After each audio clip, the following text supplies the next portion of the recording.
itu kan create an account ini masuk ke halaman sign up. Misalnya sudah mengisi data-datanya, terus kita sign up, itu masuk ke profil.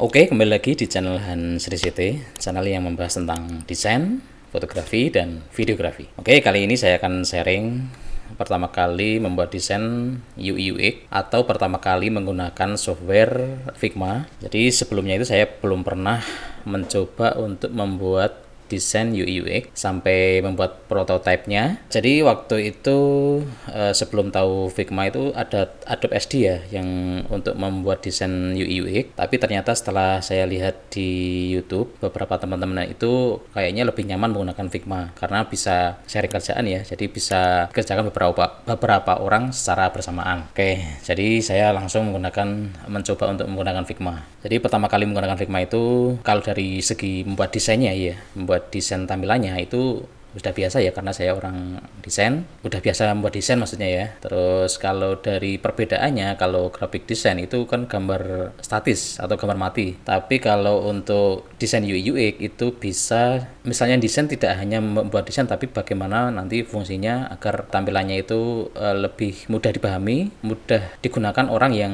tidak tahu teknologi. Jadi desain UI UX ini memberi solusi kepada klien yang membutuhkan solusi. Sebagai contohnya itu COVID pertama itu kan belum bisa di-track ya teman-teman. Misalnya mau pergi ke wisata itu kan nggak bisa di-track nih, nanti kemarin habis kemana, terus misalnya ada di suatu tempat ada kena COVID bersama, itu yang kemarin misalnya tanggal 1 Januari misalnya ya, itu yang kemarin tanggal 1 Januari itu di tempat wisata di pantai ini siapa yang datang. Nah itu kan bisa di-track yang kemarin karena ada kena COVID. Jadi kan yang mengunjungi wisata itu kita harus tahu juga siapa yang mengunjungi karena biar tidak cepat menyebar. Nah untuk solusi dari itu kan dibuatkan software Peduli Lindungi. Jadi misalnya teman-teman pergi ke tempat wisata itu kan harus scan ya waktu itu ya. Sampai sekarang juga masih ada harus scan. Itu kan bisa di-track waktu misalnya teman-teman tanggal 1 itu atau tanggal setelahnya misalnya tanggal 2 ya teman-teman tanggal 2 ke sana itu di-scan, jadi bisa di-track nanti yang tanggal 2 ke tempat wisata itu siapa saja itu bisa di-track. Jadi untuk solusinya untuk mempermudah kontrolnya, kira-kira seperti itu. Oke, jadi kita lihat pertama kali saya menggunakan software Figma ini. Oke, kemarin saya mencoba software Figma ini. Jadi saya coba-coba hanya beberapa page saja ya, atau beberapa halaman. Ini hanya untuk mencoba, tapi kalau dalam sebenarnya itu kompleks banget ya, nanti bisa banyak page ya. Jadi banyak page banget kalau udah penerapan ke aplikasi nyata. Tapi ini saya hanya mencoba beberapa page hanya untuk mengetahui sistem kerjanya dari Figma ini. Ini desainnya itu sebenarnya interface-nya itu hampir sama CorelDRAW atau Adobe Illustrator ya. Tapi menurut kalau dari segi untuk membangun interface-nya ini atau tampilannya ini lebih mudah daripada Adobe Illustrator atau CorelDRAW ya. Kalau membuat membuat desainnya ya. Tapi kelebihannya di sini kan kalau untuk UI UX harus ada prototipenya. Jadi nanti misalnya ini diklik nanti masuk ke halaman mana. Sini misalnya klik an account mau diklik itu masuk ke halaman mana. Itu kan perbedaannya seperti itu. Kalau graphic design biasa kan misalnya buat desain leaflet itu kan cuma desain tampilan depan sama dalam gitu lah ya. Tapi kalau ini desain tapi harus tahu fungsinya. Terus misalnya diklik ini mau kemana, sebenarnya tidak hanya itu, tapi ini secara simpelnya saja. Kalau nanti misalnya teman-teman mau bikin aplikasi mobile atau apps, itu kan banyak yang harus dilalui. Jadi ini salah satu dalam departemen yaitu desainer untuk UI UX. Jadi kemarin saya mencoba ini tampilan desainnya seperti ini. Terus misalnya ini diklik ini masuk ke sini, ini masuk ke sini. Sebenarnya ada banyak page lagi sebelum masuk ke sini ya. Tapi kan ya sebagai contoh saja, sebagai saya hanya ingin tahu sistem kerjanya dari Figma ini. Jadi saya hanya mencoba cuma beberapa page ini aja. Oke, ini dari tampilan desainnya. Terus dari segi alur prototipenya ini kelihatannya seperti ini ya. Jadi dari sign masuk ke tampilan ini sign. Terus misalnya klik create an account, masuknya ke halaman ini. Ini kan bisa kelihatan jalurnya. Terus misalnya klik sign itu masuknya ke sini, ke profil. Terus misalnya sign up ini misalnya masuknya ke profil juga. Jadi setelah desain nanti harus sebelum diserahkan kepada programmer ya, itu paling enggak sudah ada ini prototipenya. Nanti misalnya diklik mau kemana itu harus tahu dulu, harus sudah jadi dulu baru diserahkan nanti ke bagian front end dan back end. Oke. Nah, kalau kita lihat dari prototipenya ini kalau ketika sudah dalam HP, misalnya sudah diinstal, itu prototipenya seperti apa ya, bisa dilihat di sini. Ini present. Oke. Nah, ini tampilan home-nya. Oke. Oh, ternyata ngulang. Oke. Kita tunggu ya. Nah, ini tampilan home-nya. Kan di sini ada dua tombol antara sign, create an account sama skip. Kalau skip ini belum teraktifkan ya. Jadi saya hanya mencoba yang bagian dua ini. Misalnya diklik sign, ini masuk ke tampilan ini. Ini hanya prototipe, jadi belum bisa digunakan. Tampilan misalnya masuk ini, misalnya diibaratkan saya sudah udah mengisi ID sama password, terus misalnya diklik sign itu masuk ke profil seperti ini.